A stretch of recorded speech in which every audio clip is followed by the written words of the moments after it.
আসলে তো রাজনৈতিক দল আর ডাকাত দলের মধ্যে আমরা তো পার্থক্য রাখি নাই। আমরা কোনো শক্তিশালী রাজনৈতিক দল গঠন করতে পারি নাই। আমরা সেই রাজনৈতিক দলের নেতাকর্মীদের সংবিধান সম্পর্কে কোনো ধারণা দিতে পারি নাই। আমরা অর্থনীতি সম্পর্কে ধারণা দিতে পারি নাই, কৃষিনীতি সম্পর্কে ধারণা দিতে পারি নাই। তাহলে এই রাজনৈতিক দল জনগণের কি উপকার করবে? আপনি তো কোনো নীতি জানেন না, কোনো নীতি জানতে দেন নাই, কথা বলতে দেন নাই।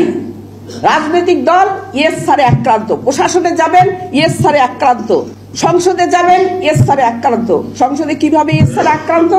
সেটা হচ্ছে আপনি সংসদ সদস্য হবেন, যখনই আপনি শপথ নেবেন তখন আপনি দলীয় সদস্য হবেন, তখন আপনি দলীয় প্রতিনিধি, অথচ আমরা বলি তাকে জনপ্রতিনিধি। আপনি গেলেন সংসদে, বিল আসবে, আপনি যদি সেটার বিরোধিতা করেন তাহলে দল আপনাকে পদত্যাগ করতে বাধ্য করবে সংসদ থেকে। দলীয় স্বার্থ রক্ষা করতে হবে, জাতির স্বার্থ না। তাহলে এই সংসদ সদস্যরা যখন দলীয় স্বার্থ, জাতির স্বার্থ ভঙ্গ করবে, এখন কি আপনি 5 বছর বসে থাকবেন যে কবে এরা চলে যাবে তারপর আমি ভোট দিয়ে আরেকজনকে পাঠাবো? না, সেখানে আমাদের চিন্তা করতে হবে, রিকল সিস্টেম চালু করতে হবে, যে সংসদ সদস্য আমাদের পছন্দ না হলে লোকাল ভোটাররা সিগনেচার করে লিখিত করে স্পিকারকে দেবে, স্পিকার অবিলম্বে সেটা সংসদে আনবে এবং ওইটা নিয়ে আলোচনা হবে এবং সংসদ সদস্যকে প্রত্যাহার করে দিতে হবে।